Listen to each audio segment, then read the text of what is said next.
어린이는 지금 당장 놀아야 한다. 둘, 어린이는 지금 당장 건강해야 한다. 셋, 어린이는 지금 당장 행복해야 한다.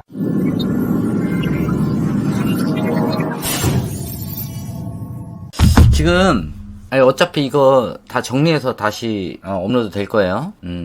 안녕하세요. 좀 운동에 대해서 한번 말씀드려야 될 것 같아요. 운동. 이게 운해 활동이라는 게 제가 얘기했듯이 한 개만 잘하면은 좌뇌 쪽에 해당하는 거 그게 그것만 하는 거랑 똑같아요. 지금 얘기하는 나르시스트 아이도 요런 거랑 똑같거든요. 나르시스트 애들이 보통 좌뇌가 급성장해서, 그러니까 좌뇌의 안 좋은 특징들을 잔뜩 가질 때 생기는 문제가 나르시스트예요. 이게 유아기 때 보통 만들어지거든요. 이게 의외예요. 나르시스트가 뭐 성인이 되거나 뭐 중고등학교 때 만들어지는 게 아니라 이미 유아 때 만들어져요. 엄마의 육아에 의해서. 그래서 어렸을 때 조기 교육을 많이 하는 아이들, 이런 애들이 대체적으로 보면 나르시스트가 돼요. 조기 교육을 많이 했다는 건 뭐예요? 주로 학습을 많이 했다는 거죠. 그래서 책 육아를 많이 했다든지 아니면 영어 읽기 쓰기, 주로 듣기 말하기보다 읽기 쓰기 위주로 많이, 그러니까 펜대를 많이 굴렸을 때 문제가 생겨요. 유아기 때. 그리고 그러니까 듣기 말하기는 괜찮은데 제가 항상 얘기했지, 읽기 쓰기가 들어가면은 무조건 아이들이 좌뇌 편향으로 자라게 돼요. 유아기 때. 그러면 인격 장애를 가져요. 인격 장애의 기본이 아이들이 개인주의가 맨 처음에 와요. 36개월 이전에. 그리고 나서 개인주의가 심해지면은 이기주의가 돼요. 자기 것만 알려는 이런 것도 있고 남의 이런 감정을 모르게 돼요. 이기주의가 오게 돼요. 이기주의에서 심해지면은 아이가 좌뇌 공부를 잘할 때 그때 칭찬을 많이 해주잖아. 그러면은 아이가 이 세상에서 지가 제일 잘하는 줄 알아. 특히 영유 나온 아이들. 한국말을 전혀 못하고 영어만 하는데도 엄마가 막 칭찬하고 주변에서 다 칭찬한단 말이야. 그럼 자기가 지금 최고인지 알아요. 특히 지금 같은 경우는, 예전에는 아니었는데 지금 코로나 이후에는 책류가, 책을 많이 읽으면은 주변에 다 칭찬을 하니까 자기가 최고인지 알아. 근데 걔가 할 줄 아는 거는 책을 많이 읽다든지 영어만 잘해. 근데 이제 그 나이 때 영어를 잘하는 거지 실질적으로 말을 잘한다고 지식이 많은 건 아니에요. 근데 지식이 많게 하기 위해서 또 책을 집어넣는다? 이건 아니야. 애들이 그걸 판별을 못하기 때문에 그냥 들어가만 놨지 이걸 써먹을지 모르게 되는 거거든. 어쨌든 간에 이런 좌뇌 공부를 많이 한다든지 아니면은 애들을 규칙 규율을 강요해가지고 억압제 생활을 많이 하게 한다든지 아니면 애들을 지시 수행을 너무 잘 따르게 하는 AI를 만든다든지 이런 식으로 해가지고 좌뇌 공부를 많이 시키면은 애들이 자기가 최고인지 아는, 그래서 자기에서 인격 장애를 가져요. 무조건 자기가 우선순위거든. 그리고 과잉보호 받았던 아이들, 이런 아이들도 보통 나르시스트가 많아요. 그래서 마마보이 애들 이런 애들이 좀 나르시스트 많고 남편분들 중에서도 있어요. 마마보이들. 그래서 그 사람들 보면은 좀 자기에서 인격 장애를 많이 가지고 있죠. 자기가 최고인지 알고 자기가 말하는 게 다 맞는 건 라고 착각하고 있어요. 근데 좌뇌 공부를 안 했는데도 운해에서 한 가지만 잘하는 사람 있지, 딴 거 못하고 딱 하나만 잘하는 사람, 이런 사람들도 문제예요. 7살이면은 애가 만약에 그런 성격 가지고 있다 그러면은 약 3년 2년에서 3년간 공부는 접으셔야 돼요. 얘는 좌뇌 자극이 들어가면 들어갈수록 그게 확장이 되는 성격이야. 그러니까는 좌뇌 자극이 뭐예요? 규칙, 규율, 그 다음에 엄마의 지시 수행, 그 다음에 공부, 책, 읽기 쓰기, 숫자, 연산, 이게 다 좌뇌 자극이에요. 그 다음에 강제로 청소하게 한다든지 이런 거, 시간 너무 지키게 한다든지, 그 다음에 엄마의 지시에 의해서 아이가 그냥 그렇게만 움직인다든지, 그러면은 애들이 문제가 생기니까 그거를 엄마가 좀 내려놔야 돼요. 아이가 좋아하는 것 좀 하게 하고 매일 놀러 다니고 즐겁게 놀러 다니고 아이가 지금이라도 뭐 만들기든 그리기든 그런 거를 엄마랑 같이 하면서 아이랑 좀 즐겁게 보내야 돼요. 그래서 아이가 잘하는 게 무조건 2개 이상 있어야 돼. 아이가 잘하는 게 하나만 있으면 문제가 돼요. 그런데 여기서 문제가 뭐냐면은 이 좌뇌 쪽 공부시켰던 것들 있죠. 유아기 때 그렇게 칭찬하면서 애들 공부시켰던 거, 이런 것들이 결국은 뭐예요? 초등학교 가가지고 애들마다 이제 천차만별로 나뉜단 말이야. 근데 분명히 유아기 때 애들 조기 교육한 애들, 이런 애들 주변에서 칭찬을 많이 해가지고 지가 최고 잘난지 알았는데 결국은 3학년 되면 다 따라잡히고 그것마저, 이제 이것마저 놓치면은 자기는 내세울 게 하나도 없는 거야. 그럼 어떻게? 이런 애들이 다른 아이들을 깔아뭉개요. 그러면서 자기 위신을 올리려고 하지. 이런 사람들 성인 중에 많잖아. 자기는 별 볼 일 없는데 남을 깎아내리면서 자기를 우선순위 하는 거. 그게 이제 보통 나르시스트거든요. 그러니까 할 줄 아는 게 하나밖에 없어가지고 그것마저 놓치면은 아이가 그렇게 돼요. 또 그거를 유지하기 위해서 그렇게 돼요. 하나만 잘하면 문제야. 근데 공부라는 거는 만약에 얘가 수학을 잘해. 그러면 수학도 나중에 따라잡히면 얘는 꽝 되는 거야. 이 공부라는 거는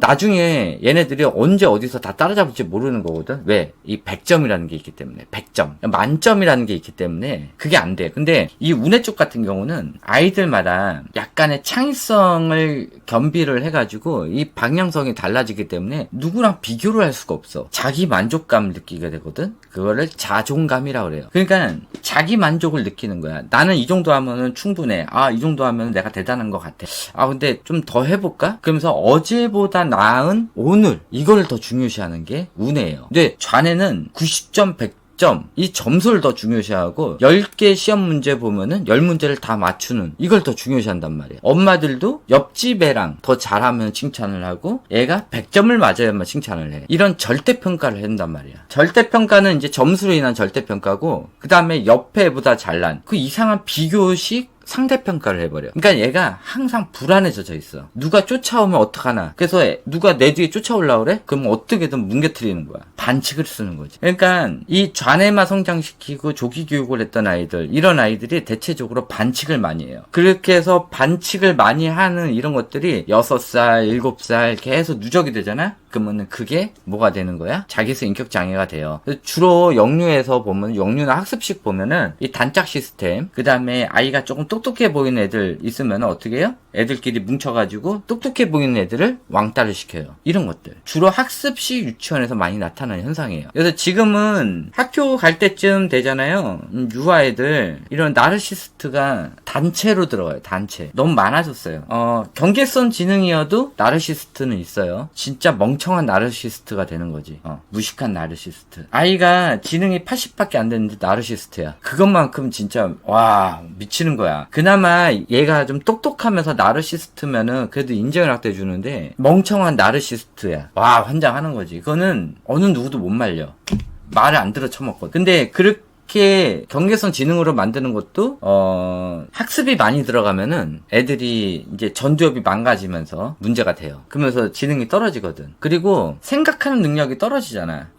뭐 이것도 한번 얘기를 해드릴게요. 내가 어떤 거를 입력을 해. 그럼 입력하는 게 여러 가지가 있어요. 이런 감각적인 자극으로 입력하는 것도 있고요. 내가 뭔가를 배우면서 들어가는 거야. 자, 아이가 4살, 5살인데 책을 읽는단 말이야. 그럼 책을 읽으면은 이 좌뇌로 들어가요. 좌뇌로 들어가. 그러면은 좌뇌로 들어간 게 이 두정엽으로 들어와야 되는데 문제가 아이가 뜻 의미를 몰라. 그러니까는 뇌의 이 측두엽에 보면은 베르니키 영역이라고 있어요. 그러니까 책을 봤을 때 이 단어를 거의 90%를 알아야 이 베르니키 영역에서 전체적으로 문장 이해를 하거든요. 근데 애들 뭐 영어 뭐 원서 읽고 막 이런다 그러잖아. 또 애들이 어려운 책을 보잖아. 그러면은 한 문장에 모르는 단어가 20%만 넘잖아요. 그러면 문장 뜻을 이해를 못해요. 근데 그거를 줄줄줄 계속 읽는단 말이야. 그러면 어떻게 돼요? 두정엽으로 들어오지가 않아. 그냥 여기서 없어지는 거야. 근데 계속 쌓이잖아. 없어지는데 계속 쌓여. 그리고 이거를 출력을 해야 돼. 출력이 뭐예요? 문장 뜻을 다 이해하고 책 내용을 다 안 다음에 엄마랑 대화를 해야 돼. 근데 책류가 많이 하는 이 집들 보면은 엄마랑 대화가 없어. 그래서 내가 함부로 책을 막 읽으라는 소리를 못 하는 게. 그러니까 책을 한 권 읽더라도 책을 읽고 엄마랑 얘기를 하고 뭐 주인공이 어땠니? 너라면 어떻게 할 거니? 이거를 한 권 읽을 때마다 그거를 매번 피드백을 해야 돼. 그러면 책을 읽어도 돼. 이거를 매일매일 한 번도 안 빼놓고 모든 책을 다 할 수 있으면 해도 돼요. 근데 그렇게 못 하잖아. 그러다가 잠깐 엄마가 바빴는데 아이가 좀 어려운 책을 꺼내가지고 혼자 읽었어. 그러면 그 책이 문제가 되는 거야. 그러니까는 그런 불상사가 있으면 안 돼. 그래서 책을 읽지 말라고 하는 거예요. 유아기 때. 어쨌든 간에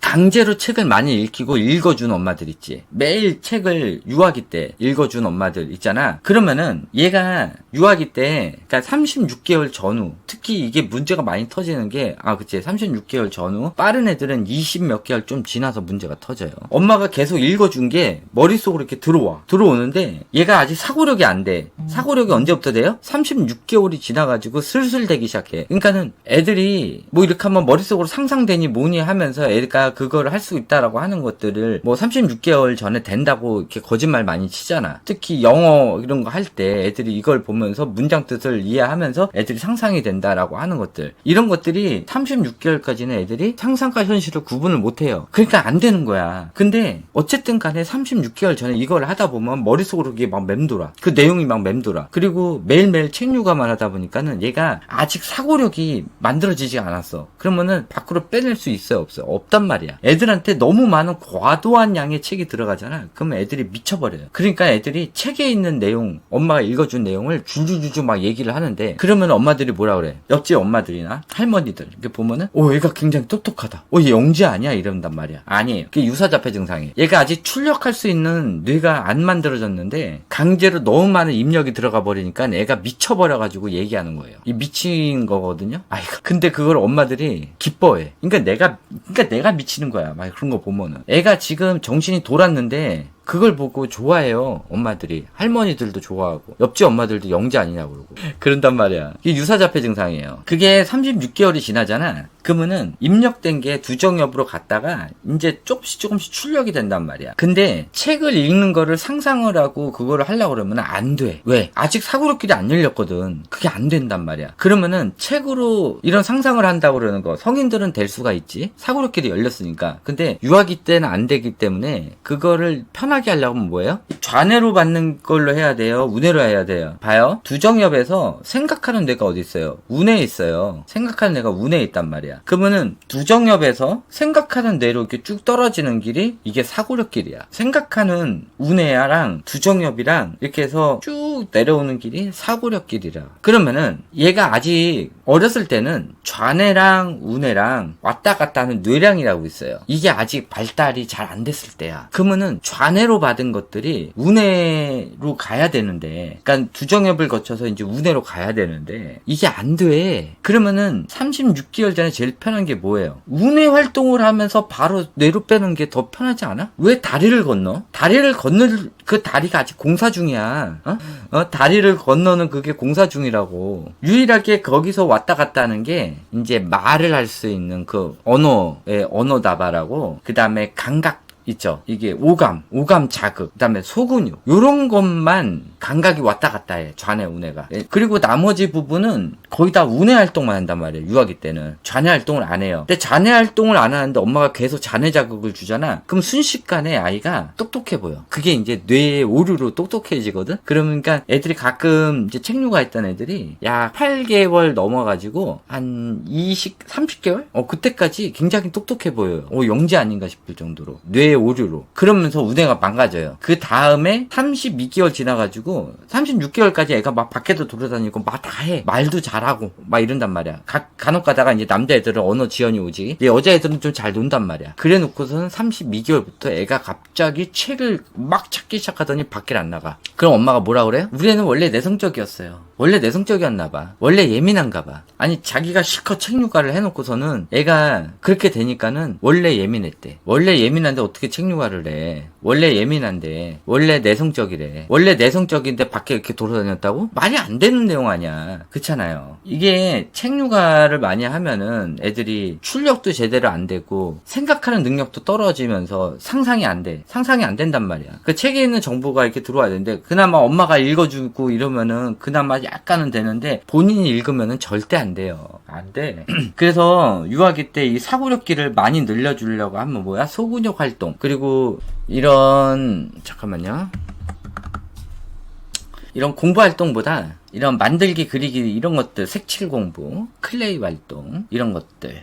이런 것들을 많이 하면서 이제 우뇌를 많이 늘려주면 사고력길이 팽창이 돼요. 네, 안녕하세요.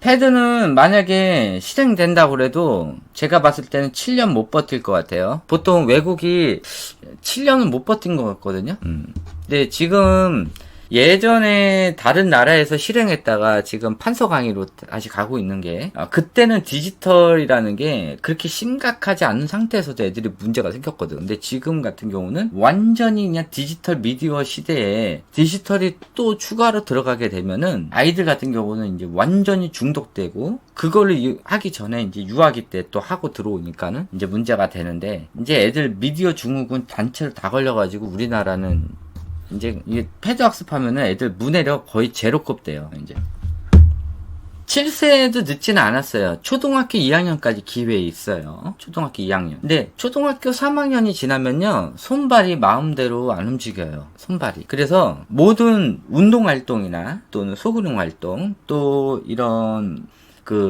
견학 활동, 이런 것들을 많이 해줘야 돼요. 2학년까지. 자, 27개월 남아입니다. 한글 늦게 알려주고 싶은데, 요즘 글자 숫자에 관심이 많고, 한자 가르치면서 알려달라고 하는데, 읽어주는 게 맞지가 않죠.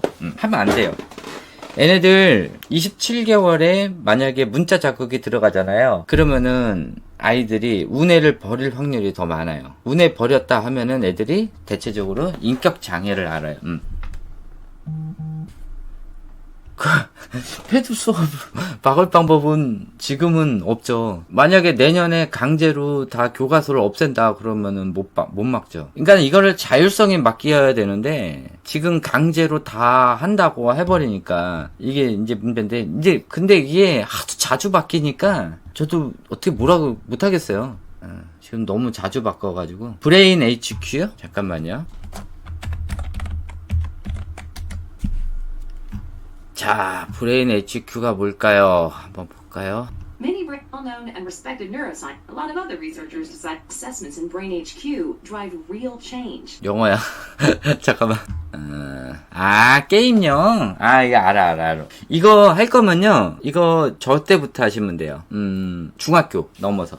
중학교 넘어서. 그러니까 애들이 자기조절 능력이 되고, 아이들이 미디어도 혼자 조절할 수 있을 때 해주면 돼요. 일단은 뇌가 초등학교 5학년 되면은 5학년에서 6학년 되면은 기본적으로 뇌가 거의 90% 완료가 돼요. 그러니까 36개월에 90% 완료된다고 하는 거는 뭐예요? 뇌의 구조가 완료된다는 거고, 실질적으로 뇌가 이제 시냅스 이런 연결 작업부터 뉴런 작업 이런 것들이 다 해가지고 완성이 되는 거는 마지막 시냅스 가지치기가 완료되는 거는 5학년, 6학년이에요. 늦는 아이는 중학교 1학년. 그때 이제 끝난단 말이에요. 그렇게 했고, 아이들 중에서 이제 자기 조절 능력이 있는 아이들만 이걸 해주는 거고요. 만약에 자기 조절 능력이 없는 아이들 있죠? 이런 애들은 또 추가로 미디어 자극이기 때문에 별로 좋지는 않을 거라 생각을 해요. 근데 이 자체가 이 게임용인데, 애들이 중학교부터 해도 그냥 게임 좋아하는 애들 같은 경우도 좀 상관없을 것 같아. 너무 자주 안 하고 그냥 하루에 30분 정도면은. 집중력 처리 속도를 높여준다는 것보다 아이들 이제 뇌 활동을 이제 조금 생각할 수 있는 능력을 약간 올려주는 것 뿐이지, 그렇게 막 확 되지 않아요. 그러진 않아. 뇌라는 게 그런 걸로 해서 막 올려준다 그러면은 다 그거 하지. 노벨상감이야, 그거는. 그러진 않아요. 약간 도와주면, 약간. 그냥 조미료. 자, 32개월 밖에서 낯가림이 심한데 그냥 내비두면 될까요? 사람들한테 부끄러움이 많은 아이예요 라고 설명하고 있어요. 자, 지금 낯가림이 심한 거 이런 것들을 일단 36개월까지 좀 봐야 돼요. 봐봐요. 이 책류가 했던 애들, 요런 애들도 잠깐 34개월, 32개월까지 활발했다가 갑자기 얘가 내성적으로 바뀌어요. 책류가 했던 애들. 근데 지금 책류가를 했는지 안 했는지 모르겠지만은 어쨌든 간에 운해 활동을 집중적으로 하고 체험 활동, 또 자연 친화지능, 그러니까 많이 자연과 친해지고 동물, 식물, 곤충들과 친해진 아이들, 이런 아이들 같은 경우는 36개월 이후에 갑자기 이제 확 활발해지는 경우가 있어요. 그래서 36개월 이전은 제가 믿지 말라고 얘기를 해요. 그 ADHD 증상이나 또는 ADHD는 일찍부터 나타난다. 자폐성이나 또 경계성 지능이나 이런 문제적인 증상들도 36개월 전후에 나타나는 거고요. 애들이 이게 특이한 뇌질환 같은 경우도 36개월 뇌가 완료되는, 그러니까 뇌가 장착이 완료되는 그 시점 이후에 문제가 생기고, 애들이 좌뇌형인지 우뇌형인지도 36개월이 지나서 보여요. 그러니까 36개월 전에는 그냥 아이랑 할 것만 충실해요. 책 많이 보여주지 말고, 그 다음에 아까 어머님 중에서 이제 한글 알려주거나 막 이런 아이들 있잖아. 집에 벽보 다 떼버려요.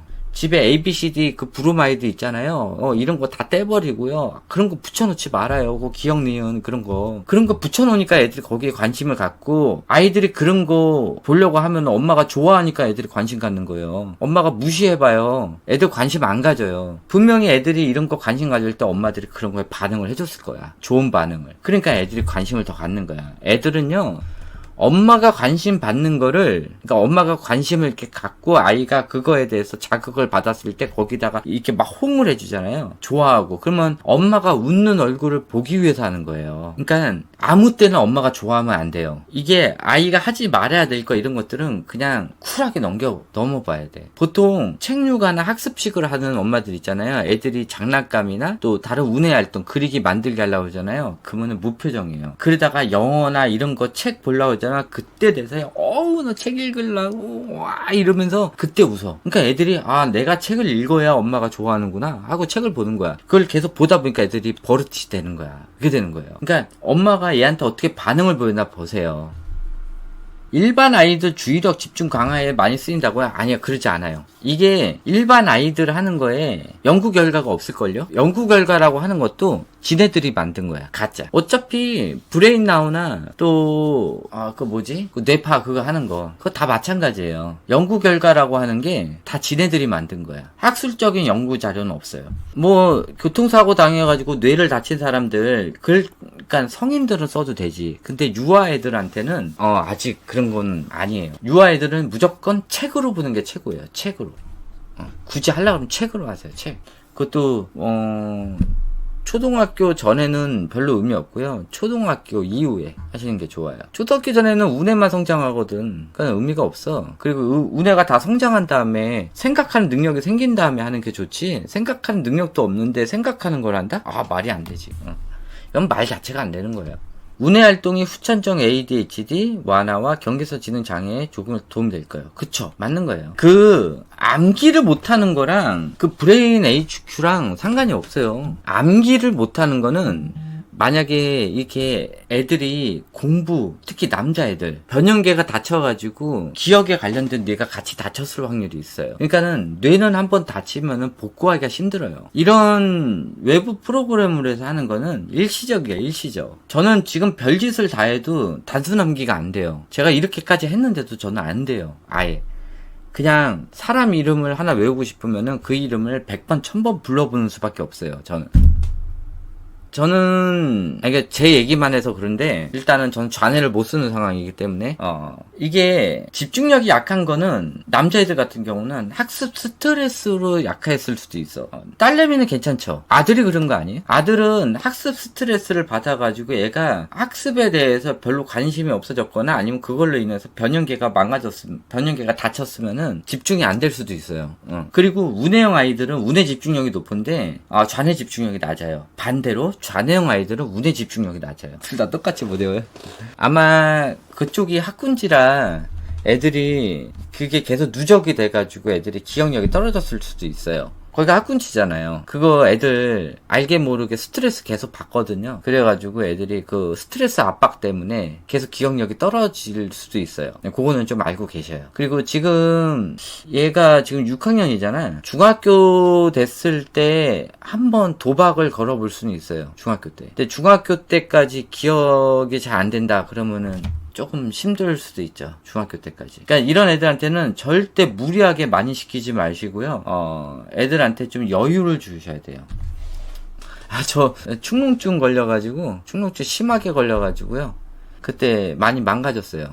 뇌가 붙으면서 시냅스 정리를 한번 하거든. 근데 지금 아이에 따라서 이게 5학년부터 중학교 1학년 그 사이에 터지거든. 그러니까 이 터질 때를 기다려야 되는데 지금 만약에 터져서 만약에 지금 기억력이 떨어졌을 수도 있고 아직 안 터져가지고 이제 터진 다음에 이게 시냅스 정리를 해서 운빨 좋아가지고 제대로 터지면은 갑자기 학습력이 확 올라가든지 아니면은 완전히 반대로 툭 떨어져요. 그게 모든 아이의 도박이 중학교 1학년이에요. 그래서 그때 만약에 확 떨어지잖아. 그러면 그 떨어져서 만약에 문제 생겨가지고 문제 증상이 돼가지고 나타나는 게 중2병이야.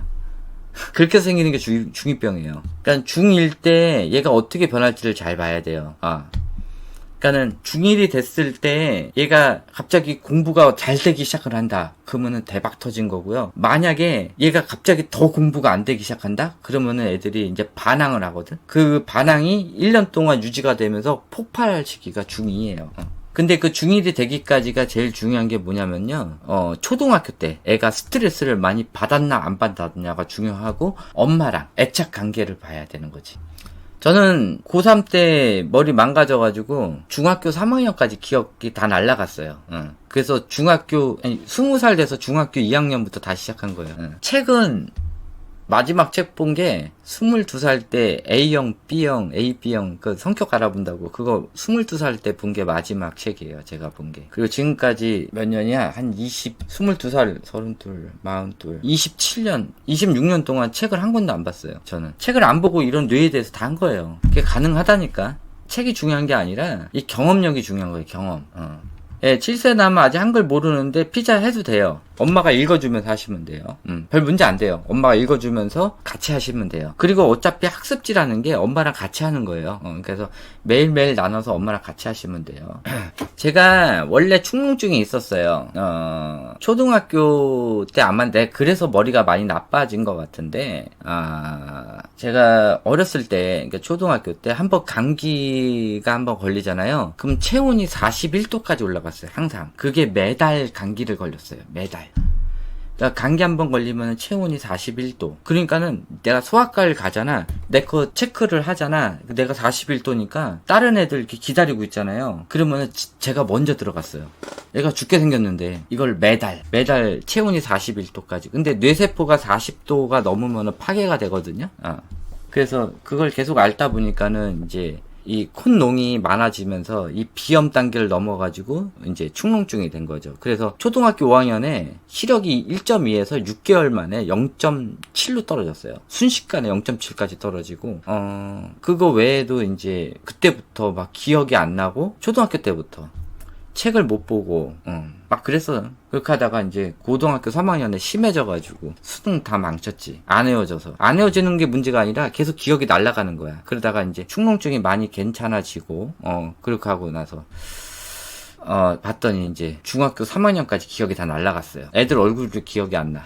그래서 제가 고등학교 동창회를 못 가요. 애들 얼굴 기억이 안 나서. 피자가 그 구몬 같은 그냥 학습지인데 이거는 이제 애들 뇌 활동하는 학습지예요. 연구는 책이 아니라 저는 실제 경험 상담. 무조건 다 100% 경험이에요. 저는. 그리고 좌뇌를 거의 못 쓰기 때문에 우뇌에 있는 생각하는 능력을 광폭하게 늘린 거예요. 그래서 제가 저 힘들었어요. 저 20살 때부터 27살 때까지 매일 울면서 지냈어. 울면서. 일하면서도 버틸라고 상사들한테 욕을 쳐먹으며 가면서 울면서 했어. 울면서. 그리고 고등학교 때도 그 공부 교대가 목표였거든. 그거 공부하려고 하루에 3시간씩 자면서 했는데 결국은 나가리 됐지. 고3 때 머리가 너무 아파가지고 진짜 하루에도 몇 번씩 울면서 공부했어요. 안 헤어지니까 진짜 힘들었어. 그리고 나서 이제 20살 딱 넘으니까 아예 개운해졌어. 아예 그래 난 안 헤어지는구나. 그래 이걸 어떻게 버틸까 하다가 그래 남들 못하는 걸 해보자 해가지고 이런 분석력을 많이 키웠어요. 상황 분석력. 남들 모르는 거 이런 것들이나 아니면 회사 같은 데 가서 전체적인 거 그러니까 숲을 보는 연습들을 많이 했지. 진짜 힘들었었어 그때. 근데 이제 이거를 버티지 못하면은 내가 굶어 죽는다, 내가 바보가 된다라는 걸 생각을 했기 때문에 실질적으로 내가 고등학교 졸업하고 IQ 수준이 70도 안 됐을 거야 아마. 고등학교 졸업하고 70도 안 됐을 거예요. 그래서 그때부터 진짜 막 비역적으로 그때는 좌뇌 우뇌를 몰랐지만은 우뇌를 내 스스로 엄청나게 늘린 거예요. 그래서 지금은 남들 한 달치 할 생각을 단 2, 3일 만에 해요. 그 정도의 양의 생각을 할 수가 있어요. 저는 진짜 노력 많이 했어요. 한 7년 동안 20살 때부터 27대까지. 잠깐만요. 이제 저기 질문부터 보고요. 지금 8세 남아죠? 도디님. 스스로 수학이랑 피자 2개 하려고 하는데, 스스로 국어는 안 해도 되겠죠? 한글은 천천히 익히는 아이입니다. 국어는 그냥 안 하시고 문제집으로 하세요. 문제집으로 하시고 스스로 수학이랑 피자 2개만 하시고요. 국어는 하지 마세요. 국어는 하지 마시고 일단은 얘가 지금 한글이 느리다 보니까 문제집 푸세요. 우등생 문제집. 나서 그거 애들이랑 같이 푸시면 돼요. 삐삐님. 잠깐만, 나노누님부터. 22개월 아가인데 집에 책을 싹 없었더니 친구 집 가서 책집에 오면 읽어달라고 하네요. 자동차를 너무 좋아하고 자동차 책도 너무 좋아해요. 자네 학정인가요? 아니, 그러진 않아요. 36개월까지니까 일단은 이런 애들, 어린이집 가나 안 가나 모르겠네. 어쨌든 간에 1개월에서 2개월만 책 노출하지 말아보세요. 아예 전혀 노출하지 말아보세요. 그러면 책 안 찾아요. 글씨라는 것도 집에서 싹 다 없애요. 없애야 돼요. 자, 삐삐님. 뇌파 검사했는데 병원에서 뇌 기능이 10살 수준이라는데 이 정도면 경계서 지능 지적장애 아니에요 라고 했는데 이게 뇌 기능이 10살 수준이라는 게 도대체 어떤 평가 과정인지는 진짜 모르겠어요. 어느 부분이 약한지 이걸 좀 알아야 돼요. 그리고 그 전에 좀 뭘 했는지를 좀 알아야 되는데 뇌 기능이 10살 수준이라는 거는 이제 전체적으로 이렇게 활동하는 이런 것들을 많이 안 한 거야. 뭐 저한테 따로 카톡 주시면은 제가 간단하게 상담을 해줄 수는 있어요. 저한테 카톡 주세요. 그러면은 제가 1시간 정도 무료 상담 해주거든요. 그래서 상담 받고 뭐 제가 도움 줄 수는 없겠지만은 지금 상황에 대해서는 얘기를 해줄 수는 있어요. 자, 동그리님, 8세에 남아 매일 그림 일기 쓰고 있는데 띄어쓰기, 받침 그리는 거 문매 맞지 않으면 그냥 넘어가도 돼요. 이거 10살 되면 알아서 되거든요. 지금 굳이 신경 안 써도 되고 괜히 그런 거 하면 애들 스트레스 받아요. 할 필요 없어요. 자, 나노누님도 저한테 한번 카톡 주세요. 상담해드릴게. 제가 원래 유아한 게 아니에요. 저는 원래 성인을 했어요. 성인 했는데 성인이 처음에 했는데 유튜브가 잘 안 되더라고. 그래서 그냥 아동으로 바꾼 거예요. 자, 내자힘님. 자, 저는 30대인데요. 일하다가 그림 그리는 것을 하고 싶은데 그림을 초딩 이후 그린 적이 없어요. 그래도 제가 잘 그릴 수 있을까요? 잠깐만요. 네, 여기 설명을 해드릴게. 좌뇌는요, 안 쓰면은 사라져요. 모든 학습 기억. 우리가 고등학교 때까지 배운 기억들이 있잖아. 수능 보고 나면은 웬만하면은 공부 위주로 했던 것들은 다 날라가요. 그런데 우뇌는 다른 게 뭐냐면은 내가 했던 것들이 뇌에도, 그러니까 대뇌에도 저장되지만 어디 저장되냐면 소뇌에도 저장이 돼요. 소뇌. 이거 셀룰러 메모리. 다 저장이 된단 말이야. 그러면은 내가 초등학교 때까지 그림을 그리다가 안 하잖아요. 그러면은 그냥 시냅스만 끊어버리는 거야. 그러니까 연결됐던 것만 끊어. 왜냐면은 쓰지도 않는데 이걸 연결을 해놓잖아. 그러면은 에너지 소비가 돼. 그러니까는 쓰지 않는 거는 일단 끊어버려요. 그러다가 이제 다음에 이걸 다시 하잖아. 그러면 시냅스를 다시 연결을 해. 근데 연결하는 동안은 이제 시간이 좀 걸리겠지. 이제 사람에 따라서 그게 이제 일주일이 걸릴 수도 있고 한 달이 걸릴 수가 있어. 그러니까 딱 연결이 되는 순간 갑자기 초등학교 때 했던 만큼 실력이 딱 나와. 그리고 지금까지 살아오면서 했던 이 사고력 길이 있잖아. 그걸로 인해 가지고 이게 다시 성장을 해요. 그렇게 된단 말이야. 근데 좌뇌는요, 하다가 안 쓰면은 거의 다 날리기 때문에 다시 새로 해야 돼. 예를 들어서 이런 거지. 한자 배웠는데 우리가 이제는 조금 이제 읽는 사람들도 있잖아. 근데 그때는 많이 썼잖아, 학교 다닐 때. 근데 지금 쓰라 그러면 써요, 못 써요? 못 쓴단 말이야. 그럼 다시 쓰려고 하면은 다시 옛날처럼 다시 쓰기 연습을 해야 돼. 하나하나 다시 해야 된단 말이야. 좌뇌는 그런 거야. 근데 우뇌는 시뎁스만 다시 연결을 하잖아요. 그러면 옛날 거가 나와. 다시. 피아노도 내가 초등학교 때밖에 안 쳤다가 안 하잖아? 그럼 어떻게 돼요? 다시 30살이든 40살이든 다시 하려고 그러면은 시뎁스만 연결하면은 초등학교 때 했던 게 싹 기억이 나요. 그렇게 되는 거야. 우뇌는 하다가 안 해도 다시 복구하는 데까지 이제 뭐 한 달 이렇게 걸릴 수는 있지만은 다시 이어서 할 수가 있어요. 그러니까는 지금 내자힘님 같은 경우도 하면은 금방 돼요. 옛날 것부터 이어서 가능해요. 자, 6월님. 5세 남아 요즘 레고 클래식 빠져서 하고 있는데 자유롭게 만들며 노는 중이고 가끔 외출할 때 한두 개씩 사오면 아빠랑 설명서 보고 만드는 정도입니다. 자유롭게 만들도록 해서 둬야 될까요? 아니면 설명서 보고 가도 조금씩 유도를 해야 될까요? 5세면은 클래식으로 그냥 하는 게 좋아요. 지금 그 만들기 하는 거 있잖아요. 그 매뉴얼대로 만드는 거 맞들여 버리면은 클래식 안 해버려요. 근데 이건 알고 계셔야 돼요. 클래식으로 하는 거는 레고 만드는 스킬을 올려주는 거고요. 클래식으로 하는 거는 아이들 사고력을 올려주는 거야. 그러니까 엄마가 잘 선택을 해야 돼요. 아이들 사고력을 올릴 것인지 아니면 레고 만드는 스킬을 올릴 것인지. 클래식 블럭으로 하는 거는 뭐라고? 아이들 사고력을 올리는 거야. 그 다음에 그 매뉴얼대로 하는 거는 레고 만드는 스킬을 올리는 거예요. 아이를 지금 사고력을 올리는 게 더 낫지. 그치? 이거는 애들 클래식 블럭 가지고 뭐 이렇게 막 만드는 거 있잖아요. 아무나 되는 게 아니에요. 진짜 아무나 되는 게 아니야. 10명 애들 중에 한 2명 뿐이 안 돼요. 그러니까 그나마 애가 클래식 블럭 가지고 놀고 있잖아. 그러면은 진짜 감사하게 생각해야 돼, 애한테. 그래서 클래식 블럭 좋아하잖아. 그러면 다양한 클래식 블럭을 더 갖다 줘. 그래서 더 다양하게 만들어요. 그게 더 나아요. 그 아빠 오면은 아이랑 클래식 블럭으로 막 이것저것 만들려고 그래요. 내가 지금 강의할 게 너무 많은데 일단 좀 정리를 하고 정 안 되면 내가 필리핀 가서 강의를 한번 싹 모아서 해줄게요. 어차피 거기서 할 거 없으니까. 필리핀에서 내가 책도 좀 써야 되거든. 그러니까 책 쓰면서 필요한 거 내가 필리핀에 강의를 해줄게. 내가 지금 일을 하면서 뭐 이것저것 하려고 그러니까 지금 너무 밀리네. 자, 성인 욱하는 성격 고칠 수 있나요? 아이가 할 때 이거 욱하는 거는 본인이 자기 절제 능력이 없어서 그래. 성격을 고치는 게 아니라 본인 스스로 차분하게 생각을 해야 되고, 욱하는 사람들은 대대적으로 보면은 성격이 급해요. 성격이 급하면은 이게 병이 걸려요. 그럼 욱하게 되면서 상대방이 느리게 한 거나 아니 내 맘에 안 들면은 화를 내. 또 욱하는 사람들이 대체적으로 어떤 성격이냐면 좌뇌형 성격이에요. 좀 부정적인 성격이에요. 그리고 자기의 스피드에 모든 사람이 따라오길 바라고 일을 만들어서 하는 스타일이야. 안 해도 되는 일, 내일 해야 되는 일까지 다 땡겨서 해. 그러면서 일을 안 하면 미쳐버려. 뭔가를 계속 해야 돼. 뭐가 없으면은 가만히 있으면 미쳐.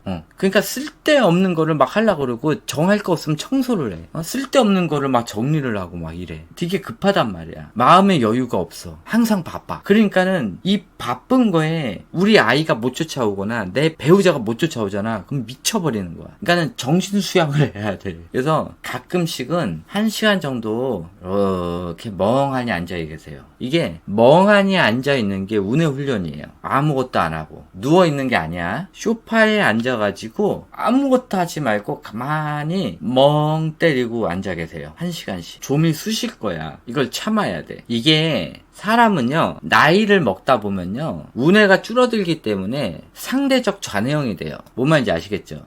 자, 듀플러 요즘 아이가 맞들렸는데, 탈 것을 만들어요. 청소차, 트랙터, 덤프트럭이래요. 이런 것도 운해 발달 좋은 현상이죠. 지금 얘가 22개월인데 이런 걸 만들면은 잘 만드는 거야. 24개월까지요. 듀플러 불러 6개만 끼우면은 최고예요. 근데 이런 거를 만든다? 그럼 얘는 운의 포텐셜 터진 거야.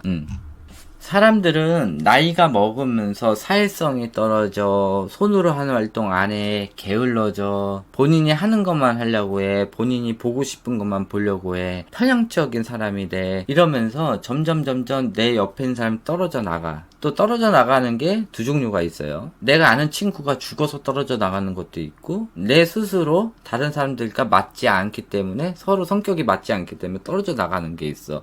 그래서 나이가 한 40이 되잖아요. 그럼 내 옆에 사람이 많이 줄어들어요. 사회성이 줄어들다 보면 내가 아는 정보 지식도 줄어들고 내가 보고 싶은 것만 보려고 해요. 그렇기 때문에 운해가 줄어들면서 대적인 이제 좌뇌가, 그러니까 좌뇌는 항상 50이었는데 운해가 줄어들면서 좌뇌가 되는 거예요. 그러면서 좌뇌적 나쁜 성격을 갖게 돼요.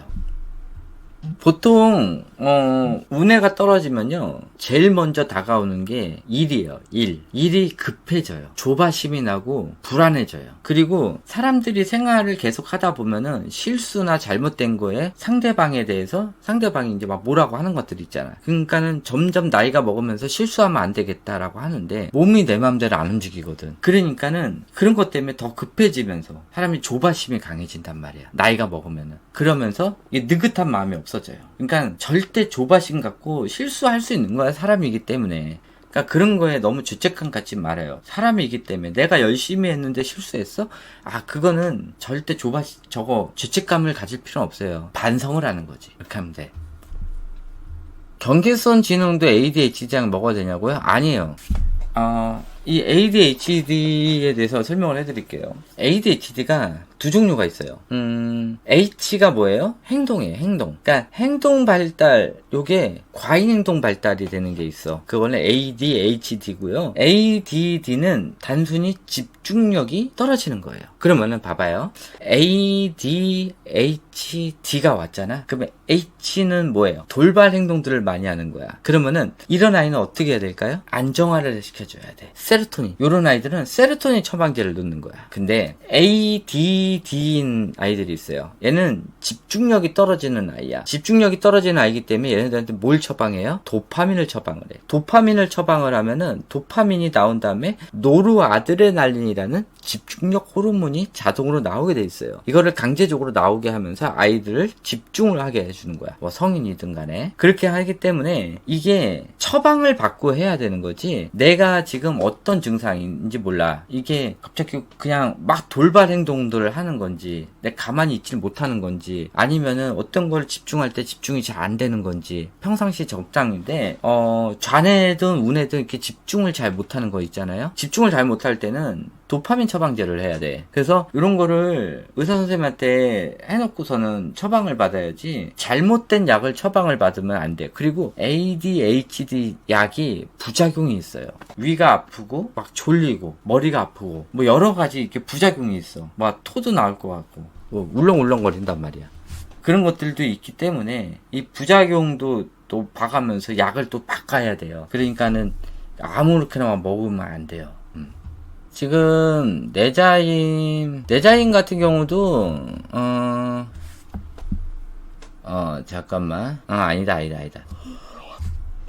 저도 실수 많이 해요. 운전하다가도 실수 많이 하고 평상시에도 실수 많이 하고, 저도 사람이다 보니까. 근데 그런 거 별로 개의치 않아. 그러니까 제가 이렇게 열심히 했는데 실수하는 거는, 그치, 좀 그런 건 있는데 자주 하면 안 되겠지. 그냥 반성은 해야 돼. 제가 생각외로 욕을 진짜 많이 해요. 지금 제가 이거 강의하는 거 있잖아요. 이게 제 원래 모습이에요. 원래 이렇게 욕도 많이 해요. 그러니까 제가 이렇게 편하게 이렇게 강의하는 게, 제가 지금 숨김없이 하는 거야. 이 조기교육 채널 있죠? 여기는 제 원래 본 모습이에요. 네, 100%는 아니지만은, 또 남자들끼리 만나면 욕을 또 더 많이 하잖아. 또 기사들끼리 만나면 또 더 많이 한단 말이에요. 제가 기사니까. 근데 여기서 제가 강의하는 거는 보통 필터링 안 걸치고 그거 제가 다 얘기하잖아요. 막 욕도 하면서. 이게 원래 제 모습이에요. 저는 뭐 숨기고 그런 게 굉장히 싫어. 그래가지고 제가 원래 그 본 채널 있잖아. 육아 본 채널 있지.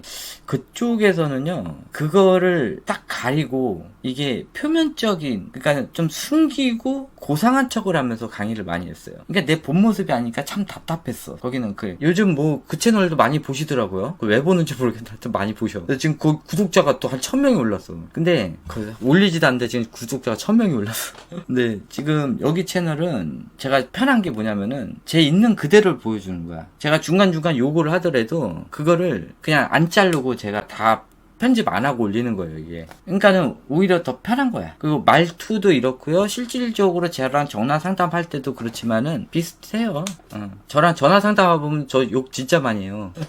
그리고 유일하게 우리나라에서 욕하는 육아 방송. 네. 이게 저 진짜 저 버스기사라니까? 버스기사. 저 별거 다 해봤어요. 진짜 각종 3D 일 다 해봤어요. 아파트 경비도 해봤고요. 택시 기사도 해봤고, 버스 지금 하고 있고요. 공장에서도 일했고요. 그 다음에 학원 강사도 했었고, 방문교사도 했었고, PC방 매니저도 10년 했었고. 일을 한 거로만 치면은 제가 20살 넘어서 군대 갔다 온 거 빼고, 일한 것만 치면은 제가 지금 48이거든요? 그러면은 지금 28년 아니에요. 28년 동안 실질적으로 일을 한 거는 약 40년치 일을 했어요. 막 투잡, 쓰리잡 막 했으니까. 그러니까 일이 있는 대로 막 했지. 하루에도 막 2개씩 일을 하고, 기존에 뭐 일이 있는 상태에서 중간에 나가서 또 일을 하고 막 그랬어요. 이게 한 달을 못 버틴다는 게 이제 여러 의미가 있어. 일을 배우려는 의지가 없는 거야. 저는 봐봐요. 뇌가 망가진 상태에서 엄청나게 많은 일을 했어요. 진짜 많이 혼났어. 그리고 8시간 일을 하는데 제가 한두 시간 일찍 가서 일을 했고요. 끝나고도 2시간을 더 일을 했어. 왜? 일을 배워야 되니까. 일을 끝나고도 더 했어요. 그렇다고 뭐 그걸 2시간 더 한 거를 그쪽에 줬어. 예전에 시급이 아니라 그냥 연봉제로 묶어놓고 그냥 강제로 했거든. 그러니까 다른 사람들 8시 저녁 8시에 일을 끝나도요, 저는 끝나고 2시간을 더 일을 했어요, 혼자. 학원 강사 가해 버스 기사 하기 전에, 그런 거 하기 전에, 그때는 이제 일반적으로 3D 일을 많이 했지. 3D 일을 하고 머리가 좀 괜찮아진 다음에 30살부터 이제 학원이나 이제 이런 걸 한 거예요. 30살 이전에는요, 각종 그냥 바닥 일을 많이 했어요. 밑바닥 일들. 그 공장이 이게 시간 찍어서 하는 게 있고요. 또 일반 공장도 있어요. 이게 시간 체크해서 몇 시에 출근하고 몇 시에 퇴근하고 이런 거 있지만은 또 그냥 자유스럽게 이제 가족 단위로 하는 공장들이 있어요.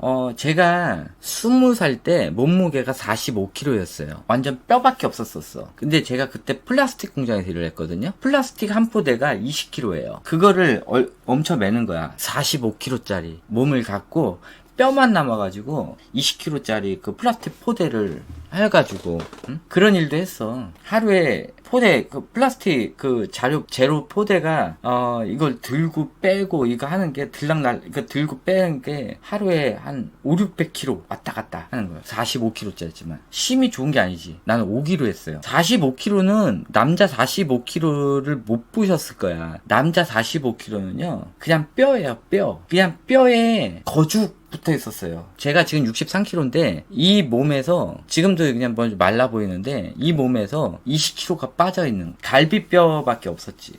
진짜 그때 사진이 잘 있을 거야. 잠깐만.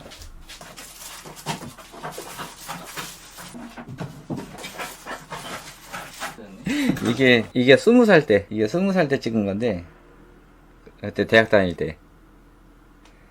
예, 안 보이는데 이게 얼굴에 뼈밖에 안 남아가지고 그래서 그때 뭔 생각을 했냐면은 머리가 망가지고 이러다 보니까는 그때 생각에 남한테 지면 안 되겠다라는 생각했어. 남들 하는 거는 나도 해야 돼. 그래서 누가 이렇게 힘든 거 하잖아. 그러면은 나 시키면은 나 못해요 소리를 안 했어. 진짜 힘들어도 똑같이 하고 다른 사람들 3시간 하다가 지쳐 하잖아. 그럼 나는 그 사람들보다 10분이라도 더 해가지고 그 사람을 이기려고 했어요. 그래야 내가 다른 사람보다 부족하다는 게 티가 안 나거든. 그래서 남들 4시간을 일을 하면은 나는 돈을 더 안 줘도 5시간, 6시간 미리 와서 청소를 하고 끝나고 나서 거기를 정리를 하고 그걸 내가 했어. 돈을 더 안 줘도 내 스스로 그걸 했단 말이야. 조금 더 열심히, 조금 더 많이 일을 했어. 그리고 남들 해야 되는 거에 2배를 했어요. 항상 2배, 3배를 했어요. 2사람이 해야 될 일을 제가 했고, 제가 예전에 그 컴퓨터 만드는 공장에서도 일을 했는데 그때 5명이 해야 될 일을 제가 혼자 했어요. 5명 일을. 그러니까 1년 동안에 남들 4년치, 5년치 일을 한 번에 싹 에너지 모아서 일을 했어. 1년 동안. 그러니까는 이게 경험 정보가 한 방에 들어오는 거야. 그러니까 이게 사장이 뭐라 그러고 뭐라 해도 사장하고 싸우지 마. 안 되면은 죄송합니다 사장님. 그러면 어떻게 하면 좋을까요? 제가 돈 안 받을 테니까 1시간 더 일찍 오면 안 될까요? 그래서 그 전 근무자가 하는 것도 보고 끝나고 나서 사장님이 시간 되시면은 저 1시간만 일을 가르쳐 주십시오. 돈 안 받겠습니다. 딱 근로 시간만 제가 돈을 받을 테니까 나머지 시간 이런 거 하고 쉬는 날도 쉬지 말고 가. 너 왜 왔냐 그러면은 사장님 저 일 좀 더 배우려고요. 돈 안 주셔도 되고 아니면 뭐 미안하면 저 점심이나 저녁이라도 좀 사주세요. 대신 저도 그냥 지금 사장님과 같이 일을 하겠습니다. 돈 안 받아도 됩니다. 그냥 저 사장님한테 배우려고 왔습니다. 그렇게 하면 돼. 근데 요즘 애들 그렇지가 않잖아. 딱 시간만 채우려고 그러고 그것도 더 안 하려고 그러면서 돈 받아가려고 그러잖아 요즘 애들. 그러니까 성장이 안 되는 거야. 그게 왜 힘들어요? 우리 때는요 이게 참 답답한 게 우리 때는 저 아침에 7시 일어나서 출근해가지고 밤 10시에 왔어요. 돈 80만원 받으면서 70, 80 받으면서 토요일도 나갔고 일요일도 나갔어요. 쉬는 날이 없었어요. 아침 7시에 집에서 나가가지고 집에 오면은 맨날 밤 10시였어. 하루도 안 빼놓고. 기숙사는 안 했어요. 다 집에서 출퇴근하고 제가 집이 인천인데 파주로 출퇴근할 적도 있어요. 파주까지 2시간 걸리는데 그것도 출퇴근하고. 그러니까는 저는 과가 전자계산기과였어요. 아무런 상관도 없는 과였는데 거기에 뭐 공장일도 했지, 뭐 아파트 보안 경비도 했지, 그 다음에 정할 거 없어가지고 그냥 택시기사도 했지. 근데 택시기사 한 건 이유가 있어. 내가 지리를 너무 몰라가지고 답답해서 했어. 일단 뭐 요즘은 뭐 분위기가 많이 바뀌었으니까 지금 보세요. 50대 이상 그 가장들 있잖아요. 이제 좀 힘든 가장들 일은 일대로 하고 일 끝나자마자 뭐 하는지 알아요? 대리해요. 대리한 다음에 새벽 2시에 집에 들어가요. 그리고 아침에 다시 또 잠깐 쪽잠 붙이고 7시 나와서 또 일을 하고 그래요. 그런 사람들 많아요. 가족 먹여 살리려고. 근데 젊은 사람들은 무조건 힘들다고 하지, 처자식 있고 만약에 애들 그 통닭이라도 하나 더 먹이려고 하면은 일 끝나고 와가지고 그 대리기사 한 4시간 더 뛰고 들어가는 거예요. 그러면은 일하는 시간이 잠자는 시간 빼고 거의 20시간, 19시간, 20시간 일을 해요. 지금 나이에 한 50대 중반 중에 이제 좀 살기가 좀 빠듯하신 분들, 집에 애는 둘 막 이렇게 있고 애들은 점점 쓸 돈이 늘어나는데 와이프는 이제 애 봐야 되니까 이제 혼자 다 먹여 살려야 되니까 담은 10만원, 20만원 더 벌기 위해서 그렇게 한단 말이야. 잠 3시간, 4시간씩 자고 그렇게 하면서 일을 하시는 분들이 많아요. 뭐 늦었다고는 할 수는 없어요. 저도 그랬잖아요. 저는 후천적으로 망가진 거거든. 이게 선천적으로 이렇게 된 거랑 좀 다르긴 하지. 후천적으로 망가져가지고 저는 거의 뭐 다시 시작을 했지. 기억이 중학교 2학년까지 밖에 기억이 안 나는데 20살 넘어가지고. 그래서 대학생활 할 때도 그나마 고등학교 때까지 좀 배운 걸 했는데 외워지질 않아가지고 이제 중학교까지 기억이 날아간 게 이제 23살 정도 돼서 완전 다 날아갔어요. 날아가기 시작을 해서. 제가 23살, 24살이지. 그 정도면은 그때 한참 막 일할 때였어, 제가. 미친 듯이 일할 때. 그때 많이 울면서 막 했지, 진짜.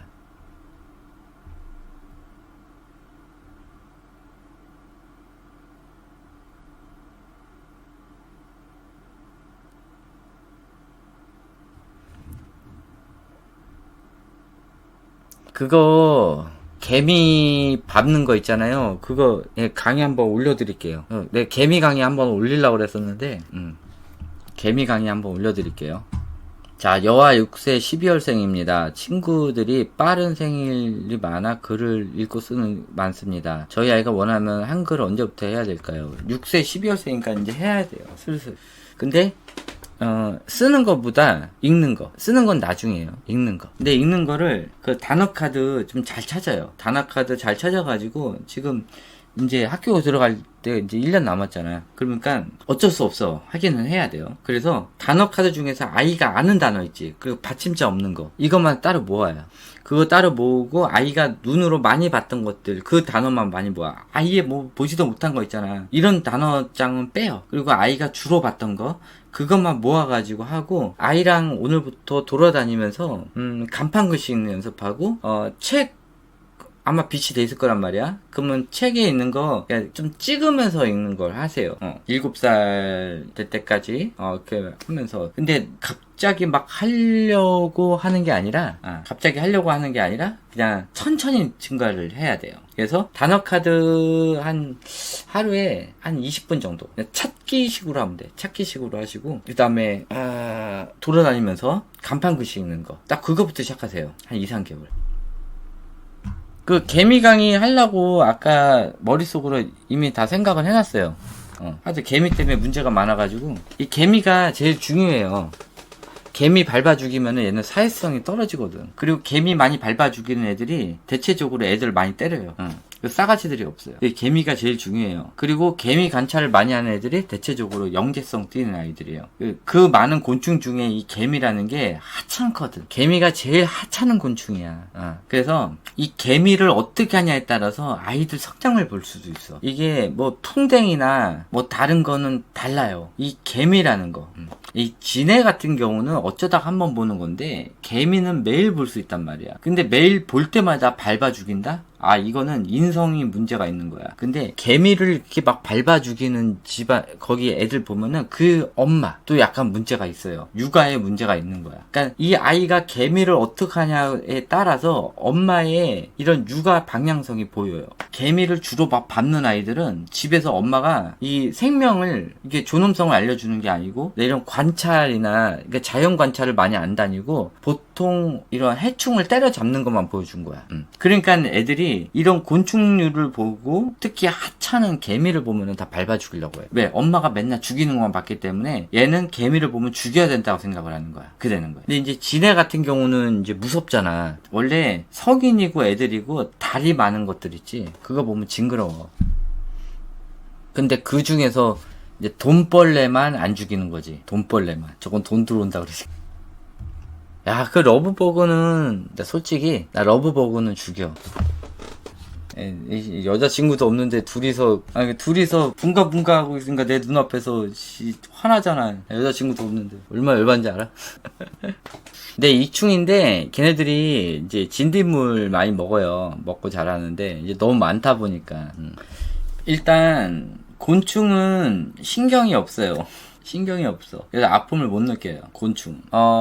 물고기 같은 이제 척추가 있는 동물들 있지. 척추가 있는 거는 고통을 느껴요. 뭐 개구리라든지 이런 파충류도 다 고통을 느끼고 물고기도 느껴. 그리고 쟤네들도 느끼다고 그러던데. 낙지나 이런 거, 낙지인지 문어인지 그 산채로 집어넣으면 얘네들 고통 느낀다고 그런 것 같던데. 놀이터에서 본 아이들 모습인데 같은 말을 계속 하는 건 왜 그럴까요? 예를 들면 야 너 어제 나랑 만났잖아 이런 말을 제 아이가 대답해도 막 쫓아다니면서 하고 주로 잡기놀이 아들 계속 쫓아다녀요. 근데 그것만 봐서는 뭐라고 하는지 잘 모르겠다. 근데 같은 말 계속 하는 애들이 언어 능력이 떨어져서 그래요.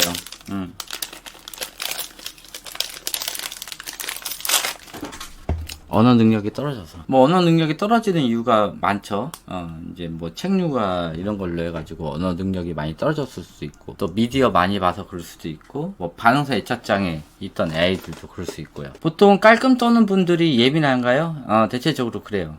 깔끔 떠는 사람들. 깔끔 떠는 사람들이 보통 이제 극좌뇌형이 좀 많아요. 그러니까 이게 애들 좌뇌 자극을 많이 시키잖아요. 그럼 애들이 예민해져요. 그러니까 얘가 원래 태어나서 예민한 게 아니라요. 좌뇌 자극. 그러니까 36개월 이전에 좌뇌 자극인 글씨, 숫자, 문자, 기호 이런 것들을 많이 보여주는 거지. 책 같은 거 많이 보여준다든지 이러면 애들이 예민해져요. 후천적으로 예민해지는 거예요. 후천적으로. 그 개미 밟는 아이가 이제 여러 종류가 있으니까 그거 제가 하여튼 강의 올려드릴게요.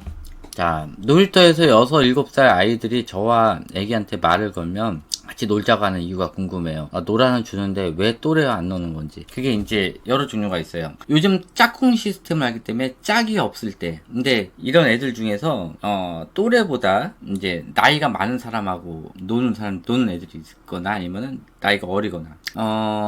애들이 똑똑해가지고 이제 또래들하고 안 놀려고 하는 애들이 있고, 조기 교육으로 애들이 또래들하고 안 노는 애들이 있어. 레벨 차이가 많이 나가지고. 근데 그 같이 노는 애들이 수준이 어떤지를 봐야 돼. 수준이 떨어진다? 그러면 얘는 떨어져서 그래. 근데 말을 하는 게 너무 조금 고급스럽게 얘기를 하려고 하는 것 같아. 그런 애들은 조기 교육을 받은 애들이야. 그래서 걔네들은 다른 애들하고 어울리지 못해요. 그래서 사회성이 떨어져가지고 어른한테 놀아달라고 하는 거지. 아니면은 그냥 다 맞춰주는 애들하고 놀던지. 그냥 둘 중에 하나지. 근데 요즘 애들, 또래 애들이 약간 문제가 생기는 아이들이 많으니까 걔네들하고 그냥 같이 지내기 싫은 거야. 그런 애들도 있어요. 자, 운해활동, 운동 다양하게 많이 하다가 기간 계절 지나서 2개만 하고 있는데, 다양하게 할 때는 아이의 근육과 인지가 많이 좋았다고 느꼈는데 줄어드니 퇴행한 것처럼 느껴지는 건 뭘까? 매일 신하던 아이가 뭔가 저런 게 다 차분해졌어요. 이게 그냥 운동 같은 거 많이 할 때 이제 활발해졌다가 말 그대로야. 그러니까 상대적인 거지, 상대적. 상대적인 것도 있고, 이제 슬슬 이제 좌뇌 쪽으로 옮겨갈 때 애들이 갑자기 이제 급 차분해져요. 이제 뇌가 이제 살짝 좌뇌 쪽으로 바뀌고 있는 중이에요. 자, 어린이집에서 배워서 신발 정리, 가방 정리한다고 자랑스럽게 말하는 엄마들이 있는데, 이건 선생님이 규칙교육을 강요해서 그런 것 같은데 안쓰러운 거 아닐까요? 그쵸. 애들이 그런 거 지금 막 정리할 필요는 없어요. 엄마가 다 해줘야지. 그런 게 이제 하나씩 없어지면 엄마들이 편해지거든. 그 청근화 교수뿐만 아니라 뭐 신의진 교수나 또 하정훈 박사나 그런 사람들도 똑같이 얘기해요. 조기 교육 많이 하다 보면 애들이 나중에 이제 지능 떨어져가지고 역행하거나, 거기에 이제 지능이 떨어질 듯 말 듯 할 때 아니 엄마랑 애착이 이제 막 형성이 될 때, 그때 애기 나왔을 때, 둘째 나왔을 때, 그때 또 역행하는 아이들도 있죠. 자, 친구 아이 초1인데 친구 사귀를 어려워해서 센터로 보낸다는데요. 이렇게 하는 게 효과가 있나요? 저는 사회성을 어디 가서 한다는 게 조금 어색해서요. 안 돼요. 그건 안 돼. 기본적 사회성이 36개월 이후가 지나야 이제 그때부터 발달하기 시작하는데, 그때부터 60개월 그 사이에, 그때 사회성이 안 되잖아요. 그러면은 애들이 60개월 지나서 기본적인 성향을 가져요. 이제 뭐 그때 이제 기본적인 성향이 뭐냐면 성격을 간다고 보면 좋지. 자기애스 인격장애, 이기주의, 개인주의, 그 다음에 아니면은 반대로 이제 이타심이 있는 이런 아이들 등 이제 여러 종류로 나뉘게 돼. 그 중에서 이제 학습시 유치원 다니면서 이제 칭찬 많이 받았던 아이들. 근데 이제 점점 그게 떨어지고 있으면은 애들이 이제 가스라이팅, 또 짝꿍 시스템 많이 했던 데선 또 애들 가스라이팅 하는 거를 미리 배워와. 그게 6살, 7살 때 그게 이제 훈련이 되고 학교 가면은 이제 본격적으로 가스라이팅을 하는 거지. 참 요즘 애들이 안타까워졌어요. 이 조기 교육으로. 맞아요. 아이가 지능이 떨어지는 것도 부모 탓이고요. 아이가 똑똑해지는 것도 부모 탓이에요. 첫째가 IQ 121, 둘째가 98이라고요? 아이가 몇 살인데요? 나이를 알아야 돼요. 자, 36개월 남아 편식, 식습관 문제로 상담받으러 다녀왔는데, 타이머를 설정해 놓고 제 시간에 안 먹으면 치워버리고, 예를 들어 저녁을 안 먹었으면 그날 저녁은 간식이 없는 걸로, 그 다음날 맛있는 걸로 보상해 주라고 하는데 이게 맞는 건가요? 아, 반은 맞고 반은 틀려요. 자, 편식 식습관 문제로 이제 하는데 36개월, 그 전엔 아니야. 36개월이 지난 다음에 애가 안 먹잖아요. 치워버려요. 20분이면 20분 정해놓고 안 치워버리고 간식 주지 마세요. 그 다음날 맛있는 걸로 보상을 해요? 아니에요. 똑같이 하는 거야. 똑같이. 그럼 봐봐. 다음날 맛있는 걸 준다. 그럼 얘 더 안 먹어. 왜? 내가 이번에 안 먹으면 다음날 더 맛있는 게 오는데? 그거는 단순히 생각해도 애가 먹겠어? 안 먹으면 다음날 더 맛있는 게 나와. 아, 생각을 해봐. 엄마가 메뉴를 정해놓고 내일은 뭐 먹을 거야 라고 그냥 미리 얘기해. 아야, 그 얘기 안 해줘도 되고 그냥 주는 대로 먹는 거지. 그리고 애가 안 먹잖아. 대체적으로 안 먹는 애들 보면은 엄마가 간식을 계속 챙겨줘. 그러니까는 이런 게 있지. 제대로 안 먹으면 엄마가 얘 배고플까봐 간식 챙겨주잖아. 그러면은 간식 먹으려고 애들이 안 먹어. 이게 강아지들이 그렇거든. 강아지들이 간식 많이 챙겨주잖아. 그러면 사료를 안 먹어요. 똑같아. 그래서 강아지 사료 먹일 때 일부러 간식 끊어요. 그럼 지가 배고프면 먹어요. 애가 배불러서 그런 거야. 아니면은 요령이 생겨서 간식 먹으려고 일부러 밥을 안 먹어. 그 강남 출시 엄마들이, 그 부역에 자란 엄마들이 이제 자연 중심 육아, 천천히 느리게 키우는 육아인 발도르프를 무시하는 경향이, 왜냐면은 이 강남 엄마들은 이런 자격지심이 굉장히 강해요. 남한테 이겨야 되거든. 그러니까는 누구보다 더 빠르게 해야 자랑을 하거든. 그러니까는 빨리빨리 해야 돼. 옆집 애보다도 단 하루라도 빨리 해야 돼. 그래야 자기가 위신이 올라가. 그러니까 애가 중요한 게 아니야. 본인의 위신이 떨어지는 걸 더 무서워해요. 애는 그냥 이용 상태야. 그래서 실질적으로 지금 강남 엄마들이 애들이고 인형놀이를 많이 하는 거야. 애가 그냥 도구야, 도구. 자기의 위신을 챙기는 도구야. 그래서 첫째 하다가 실패하면 둘째를 하고, 둘째 하다 실패하면 셋째로 해. 자, 삐삐님 보면은 첫째는 아마 좌뇌형 아이일 거예요. 둘째는 우뇌형 아이야. 근데 둘 다 똑같이 공부를 시켰는데 그나마 첫째는 버틴 거고요. 둘째는 안 맞아가지고 스트레스 받아서 IQ 떨어진 거예요. 경계선 지능을 가지고 있는 성인이 아이를 낳으면 선천적 유전이네요. 아, 이거는 이제 엄마가 중요해요. 아빠보다. 아빠는 ADHD를 가지고 있냐 안 가지고 있냐가 중요한 거고, 이런 정신적 질환. 근데 경계선 지능이라는 거는 우리가 만든 말이지, 경계선 지능이라는 건 원래 없는 거예요. 우리가 그냥 만든 말이야. 근데 엄마가 경계선 지능이다. 그러면 애들이 이제 될 확률이 많지. 그래서 요즘 애들이 이제 대체적으로 경계선 지능 찍고 학교를 가잖아. 그러면은 이런 애들이 나중에 성인이 돼서 애를 낳잖아? 이 여자애들 중에. 여자애들이 이제 경계선 지능이 많아지면은 그 다음 세대 애들이 대체적으로 다 지능이 떨어지지. 그래서 우리나라는 앞으로 40년 후 되면은 애들 우리나라 평균 지능이 90이 안 될 거예요. 애들은 스트레스 받잖아요. 근데 스트레스가 이제 여러 종류가 있지. 이제 애들은 스트레스 받으면은 무조건 기억력이 떨어지고요. IQ 떨어져요. 스트레스 받으면. 그래서 자유롭고 편안하게 아이가 하고 싶은 거 해주면서 즐겁게 지내면서 그렇게 해서 올리면은 IQ 올라가요. 아까도 질문이 나왔는데 운에만 늘려도 IQ가 올라가요. 저도 마찬가지잖아요. 저도 좌뇌가 이제 IQ가 굉장히 낮아요. 좌뇌 IQ는. 근데 반대로 이제 운에는 이제 좀 높지. 자, 36개월인데 다양한 모형 있는 자석 블럭. 자석 블럭을 한다고요? 자석 블럭 하면 안 돼요. 자, 이거 블럭 종류를 알려드릴게요. 그 몬테소리 이런 데 하는 거 있죠. 이 교구가 발달 지연 교육이에요. 그러니까는 실질적으로 문제가 있는 아이들 있죠. 손이 안 움직이고 발달 지연이 있는 아이들, 이런 애들, 그 좀 지능이 떨어지는 아이들 하는 게 이 교구예요. 그래서 교구가 전체적인 이런 활동들, 운의 활동 중에서 최고 밑이 교구예요. 그런 거를 아이들한테 주니까 애들이 문제가 생기는 거야. 그 윗단계가, 제일 밑에서 두 번째 단계가 자석이에요. 자석도 발달 지연된 아이들, 소근육이 안 되는 아이들 쓰는 게 이 자석 블럭이야. 그래서 그렇게 안 되는 애들 억지로 이제 락도 시키려고 하면 이제 그때 자석 블럭을 쓰는 거지. 근데 멀쩡한 애들, 이런 애들은 절대 자석 블럭을 쓰면 안 돼요. 자석 블럭이나 교구를 36개월 전에 하면 애들이 소근육이 발달 지연이 와요. 그래서 이런 자석 블럭 같은 거 다 치워버리셔야 돼. 그리고 나서 이제 최고 등급이 이제 듀플로 하다가 이제 나중에 레고로 가는 거지. 근데 이제 레고 말고 듀플로 말고 이제 뭐 그런 거 와플 블럭이든 막 이런 것들이 있어. 근데 와플 블럭은 이 크단 말이야. 그리고 그 다음 단계 넘어갈 때 없어. 그러니까 이게 곧 초등학교 때까지 쭉 이어지는 걸로 해야 돼요. 운의 활동은. 그래서 처음에는 듀플로로 하다가 그 다음에는 뭘로 해요? 클래식 블럭. 그렇게 하다가 나중에 마이크로 블럭으로 갖는 아이들도 있고요. 듀플로까지 갔다가 듀플로에서 이제 일반 클래식 레고로 갔다가 그 다음에 미니어처로 그냥 가는 애들이 있어. 여러 종류가 있어요. 그래서 초등학교 때도 쭉 이어서 할 수 있는 걸로 해야 돼요. 운동도 아까 초반에 얘기하려다 말았는데 초등학교 넘어서 할 수 있는 운동이 있어요. 그게 뭐예요? 한 번씩 써보세요. 초등학교 넘어서 모든 아이들이 할 수 있는 운동 뭐가 있는지 한번 쭉 써보세요. 자, 그러면은 학원을 예를 들게. 학원. 지금 애들 학원 많이 다니죠. 유아 애들도. 유아 애들 학원 중에서 초등학교 넘어가지고 대체적으로 하는 운동이 뭐 있어요? 초등학교 넘어서. 야, 대체적으로 무난하게 할 수 있는 게 태권도, 하키도, 뭐 줄넘기, 뭐 그런 거 있단 말이야. 또 애들 축구는 보통 이제 3학년 이후부터 하니까 농구. 자, 그러면은 초등학교 넘어서 할 수 있는 거는 굳이 그거를 유아시킬 때 해야 돼? 운동이 너무 많잖아요.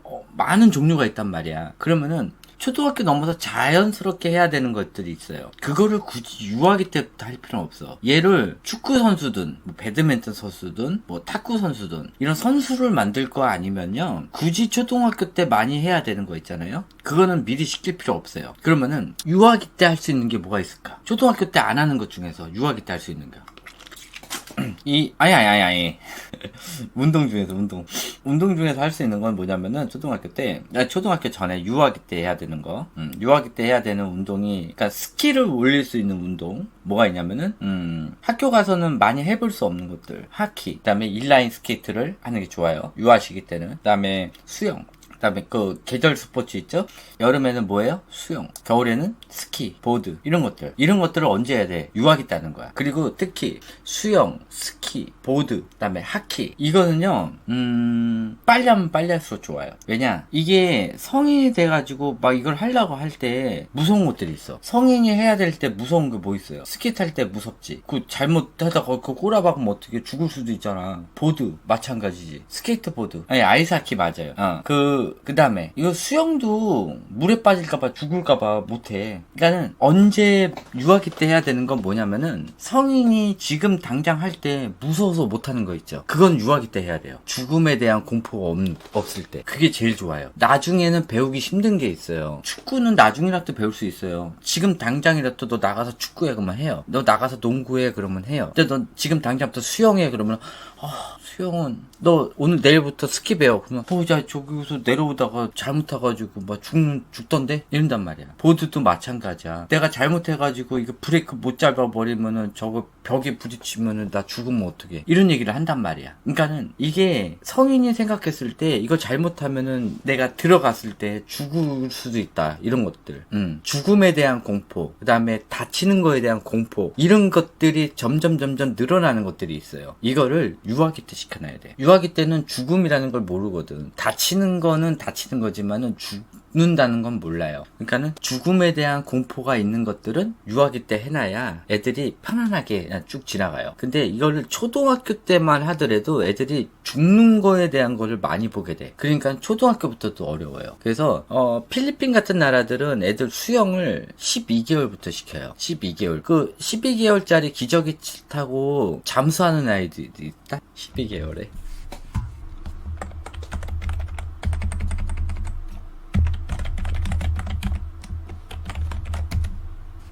(12개월에) 잠수하는 거. 자, 잠깐만. 내가 보여줄게요. 잠깐만 보여줄게. 아니, 그걸 수영장에서 하는 거야, 수영장. 이거 한번 봐봐. 이전 비디오에서 본 입수훈련 외에 12개월에서 24개월 사이 동시에 진행했던 나머지 훈련들에 대해 살펴볼게요.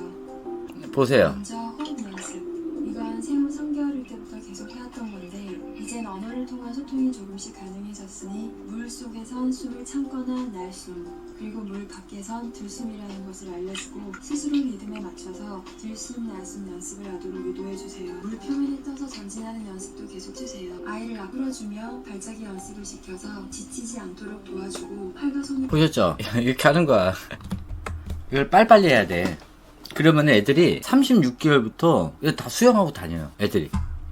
자, 요거부터 답변 먼저 드릴게요. 방송에서 나온 전교 1등 아들이 엄마한테 바지가 피에 젖을 정도로 골프채로 300에서 400대 이상 학대 당한 아이가 어린 시절 그 고통을 버티기 못 치는 살해했다는 거, 이거 어떻게 생각하세요? 이거 많아요. 이게 대치동에서 많아요. 대치동. 근데 대치동은 이런 뉴스가 나오잖아요. 돈으로 막아요. 땅값 떨어지니까. 이런 뉴스 나올 때마다 나는 또 우연치 않게 많이 접했거든요. 그래서 그 못 친 살해하는 거 있잖아. 공부에 이제 애들 지쳐가지고 그런 사례들 많아요. 근데 뉴스에 안 나와. 그러니까는 모르는 거야. 그러니까 근데 대치동 사는 사람들은 알거든. 그러면은 이제 여기 또 누가 또 엄마 또 때려서 또 칼로 찔렀네 막 이런 얘기 나오면은 이제 나한테 얘기해 준단 말이야. 근데 뉴스에는 안 나와요. 의외로 많아요. 학군지에서. 그래서 학군지에서 잘못 애들 막 하다가 이제 엄마 오히려 때리고 이제 나중에 애들이 이제 스트레스 왕창 받아버리면 엄마 때리고 칼로 찌르고 막 그래요. 토막살인 내고.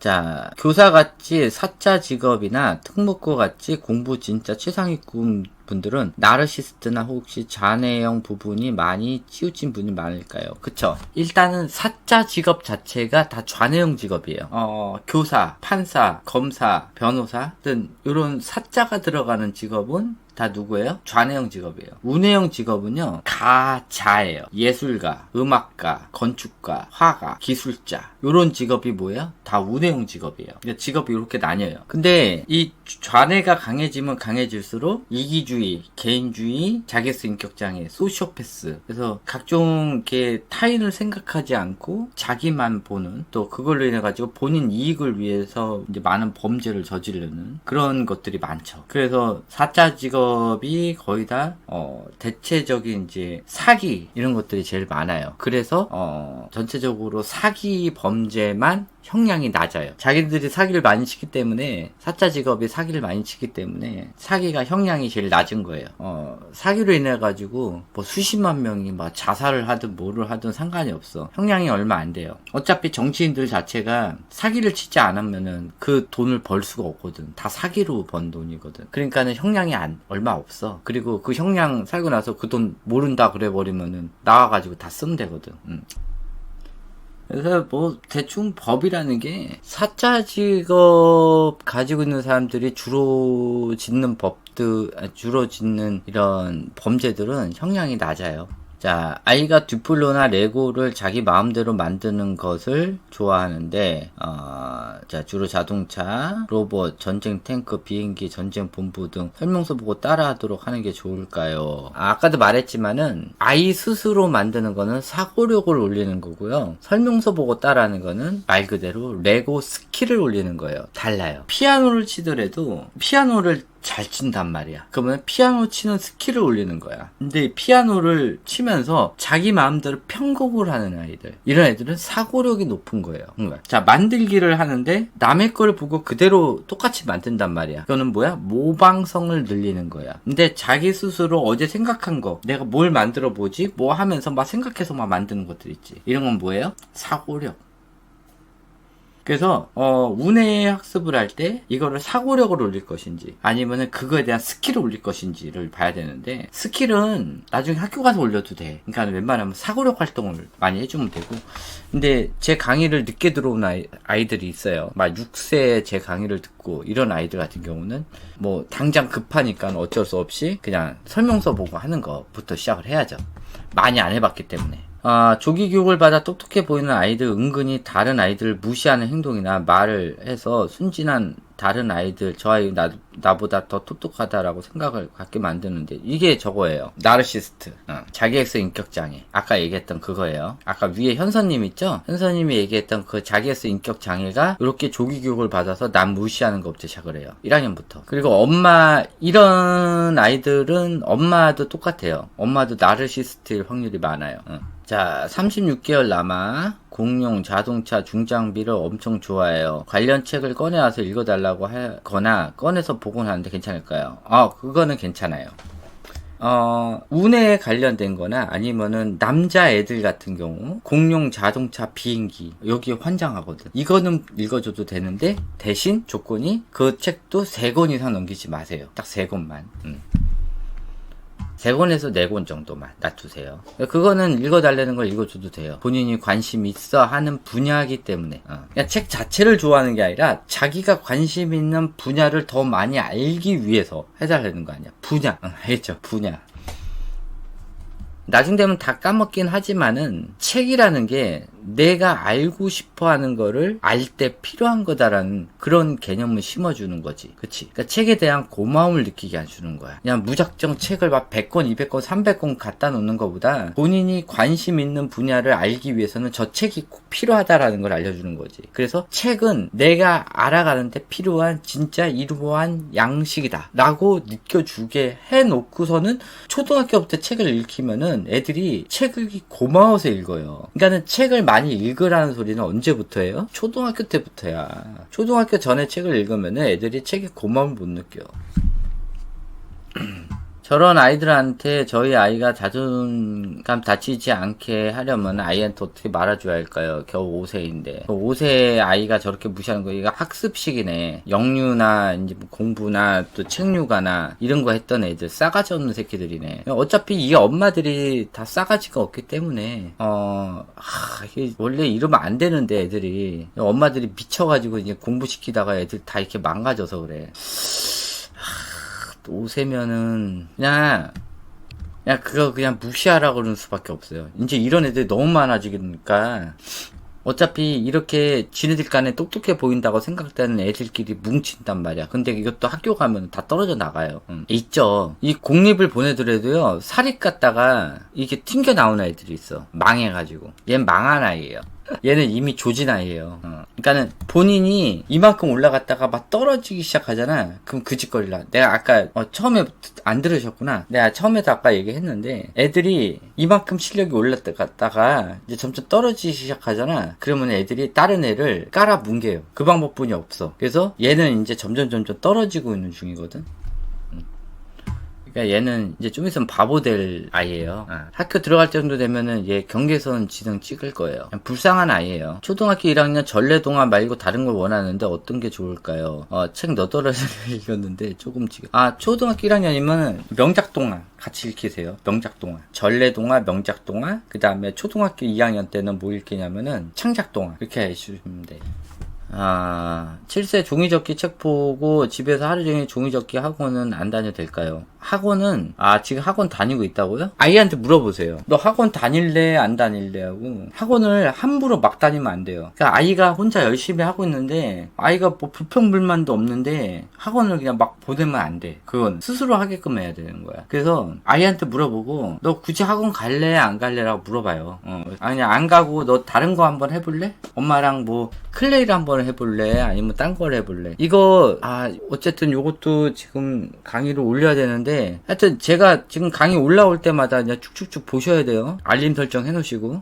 애들 그거 대형 프로젝터 만들기 게임이 있어. 이런 만들기 그리기 가지고. 그러니까는 그거 제가 알려드릴 거예요. 어쨌든 그 여름방학 전에 알려드릴 거거든요. 그러니까는 알림 설정 해주시고 그거 보시고요. 어떻게 하는지 알려드릴게. 그거 애들 7살이면은 그 가족끼리 모여서 한번 해보세요. 제가 알려드릴 테니까. 그래서 애들이 뭐 종이접기를 하든 뭐를 하든 그렇게 해가지고 아이랑 같이 뭐 이렇게 하는 대형 프로젝트가 있어요. 일주일이나 아니면 한 달 단위로 하는 거 있어요. 그러니까 그거 엄마 아빠랑 아이랑 다 붙어서 해야 돼요. 근데 이제 집에 만약에 7살인데 36개월짜리 애가 있다. 그러면 얘는 다 부실 거니까. 그런 집은 조금 힘들고, 애들이 이제 하나밖에 없다. 그러면은 쓸 수 있는 게 하나 있어요. 그래서 네, 그거 알려드리도록 할게요. 어차피 36개월부터 해야 되는 그거 발달 과정이 있어요. 그거 하면서 같이 강의를 할 거거든요.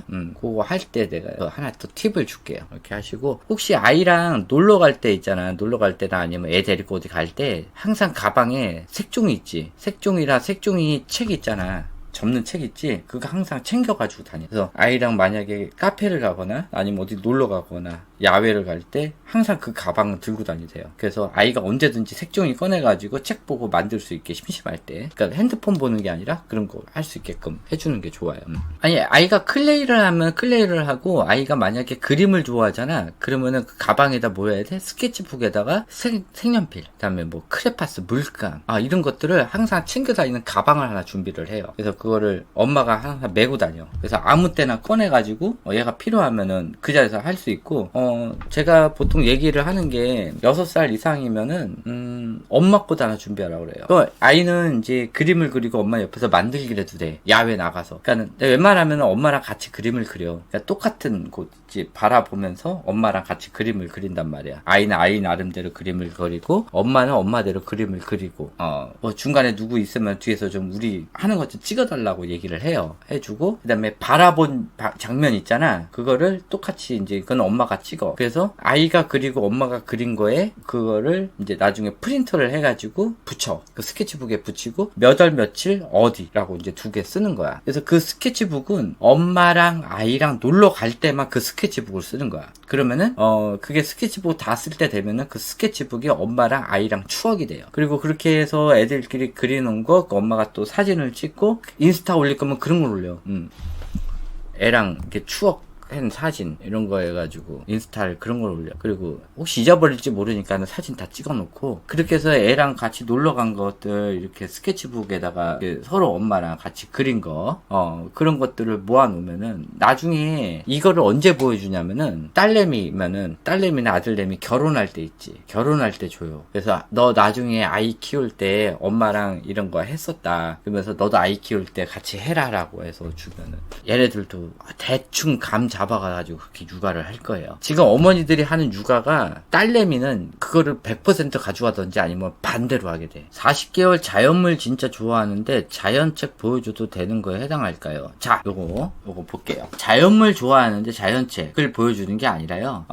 먼저 보고 온 거에 한해서 복습용으로 그것만 보여주는 건 돼요. 복습용. 얘가 만약에 동물원을 갔다 왔어. 그러면은 그 봤던 동물 있지. 그거는 보여줘도 돼. 근데 그 외의 거는 지금은 안 돼요. 지금은 보여주지 마. 왜냐면은 잘못 보여주면은 그거에 대해서 애들이 선입관을 가져버려요. 그래서 직접 눈으로 보고 그거를 보는 건데, 자, 예를 들어서 아이가 수컷 사자를 봤어. 그러면 뭐야? 갈기가 있는 거 아니야? 근데 책에 봤더니 암컷 사자랑 수컷 사자가 있는데 얘는 암컷 사자를 본 적이 없어. 그러면 그때 알려주는 거야. 이거는 여자 사자고 요거는 남자 사자야. 남자 사자가 더 멋있네 막 이러면서. 그런 거는 돼. 그러니까 암컷하고 수컷하고 달리 생긴 거. 그리고 대체적으로 수컷이 더 크잖아. 그러니까는 이제 그런 것들 보여주는 거지. 근데 아이가 이제 동물원에서 봤을 때는 이제 일부만 보다 보니까는 이제 동물원에 봤을 때 숫사자랑 암사자랑 같이 있는데 애들이 다른 종으로 볼 수도 있어. 보통 애들이 사자 하면 숫사자만 보니까. 그러니까 너 못 봤는데 아까 숫사자 옆에 암사자도 있어서 다음에 또 거기 가면 한번 같이 보자 라고 해주는 거지. 그러니까 이런 식으로 복습용으로 보는 건 괜찮아요. 책을. 알겠죠? 그냥 처음부터 먼저 보여주고 가는 거 아니야. 그러면은 애들이 선입관이 있어서 자기가 보고 싶은 것만 보려고 그래요. 다른 거는 관심이 없어져. 책을 먼저 보면은. 아시겠죠?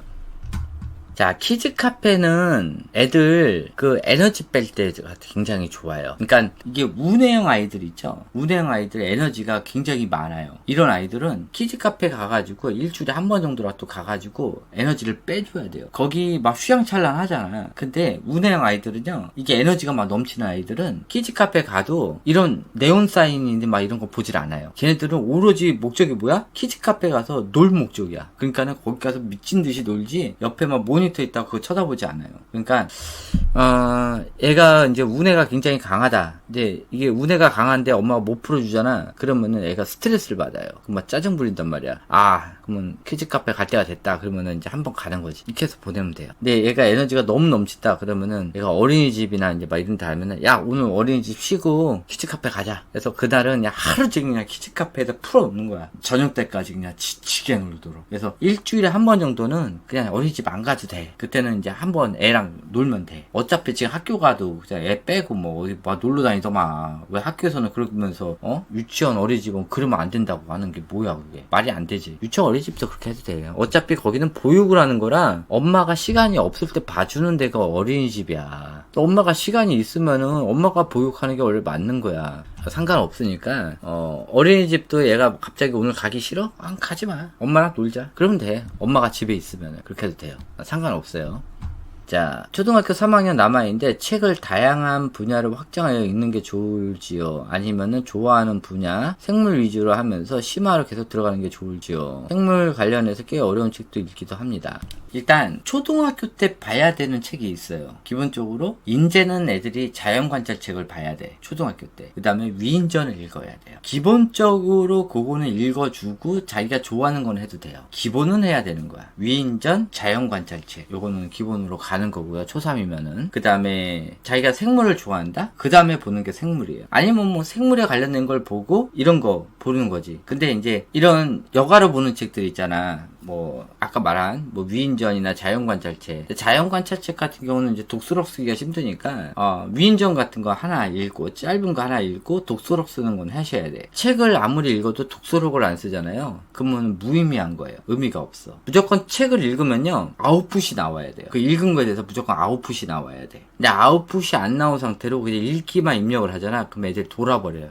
뇌가 꼬여버려요. 바보가 돼요. 책을 많이 읽으면은 아웃풋이 안 나오면은. 그래서 책을 읽으면은 무조건 아웃풋이 나오는 행동을 해야 돼요. 생물에 관한 거를 읽었어. 그러면 생물에 대해서 아웃풋이 나오는 걸 해야 돼. 그게 대화가 될 수도 있고 글이 될 수도 있는 거야. 이거를 꼭 해줘야 돼요. 입력만 해. 얘가 책을 50권을 읽었는데 뭘 읽었는지조차 몰라. 엄마가 체크를 안 해. 그럼 얘 바보 돼요. 나중에 책 중독이 되고 난독증 와요. 그러니까 무조건 아웃풋이 나와야 돼. 책을 읽은 거는. 그래서 얘가 읽은 책에 대해서 엄마도 같이 읽고 아이랑 얘기를 하셔야 돼. 아시겠죠? 얘가 생물을 좋아해? 엄마도 같이 좋아해야 돼. 얘가 좋아하면 엄마도 같이 좋아하고 얘가 뭐뭐뭐 읽었는지 딱 보면은 엄마도 그걸 똑같이 읽어야 돼. 그래야 아이랑 얘기가 되거든. 그래야 돼요. 그러면서 아이가 읽은 거랑 그걸 엄마가 다 파악을 하고 아이가 이제 뭐 한다 그러면은 엄마가 얘기해 줄 수도 있는 거고 그렇게 엄마랑 같이 얘기하면서 하시는 게 더 좋아요.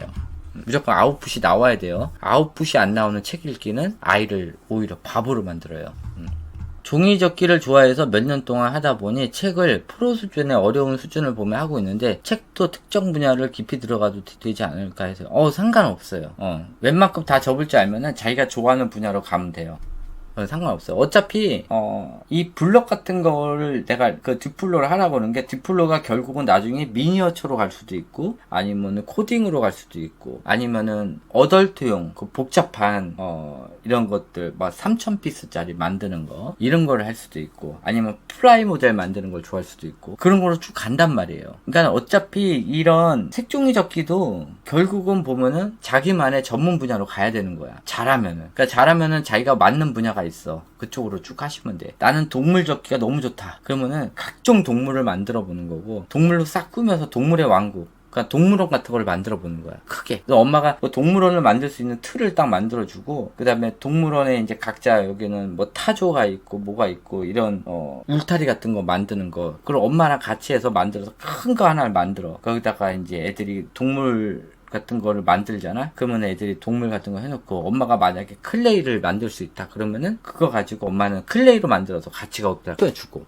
만약에 토끼 우리를 만들어서 그래서 애가 이제 종이로 토끼를 만들었단 말이야. 그러면 엄마는 뭐를 해? 이제 클레이나 뭐 다른 걸 이용해가지고 토끼를 만들어. 그래서 거기다가 같이 얹혀놓는 거지. 그래서 엄마랑 아이랑 합작품을 크게 만들어서 그런 식으로 같이 해주시면 돼. 그럼 좋아요. 그래서 엄마가 한꺼번에 엄마가 이렇게 참여를 한다는 것 자체가 아이들은 대체적으로 다 좋아하지. 엄마 내가 만드는데 옆에 오지 마라고 하는 애들 없어요. 엄마랑 한번 같이 만들어 볼까? 그럼 대체적으로 애들 다 좋다 그래요. 싫다고 안 해. 엄마가 이런 것도 만들 줄 알아? 그런단 말이야. 야 그래도 엄마도 만들 줄 알아. 야 막 그러면서 하는 거지. 엄마도 배웠어 너 때문에 그러면서. 그러면 애들 다 좋아해. 진짜로. 그러다가 얘가 종이접기밖에 못했는데 엄마가 클레이로 막 이쁘게 만든단 말이야. 그러면 처음에는 남자애들 자존심이 있어서 뭐 얘기 안 하는데 나중 되잖아. 그러면은 나중에 엄마 나 알려줘 이래. 그러면은 그때 알려주면 돼.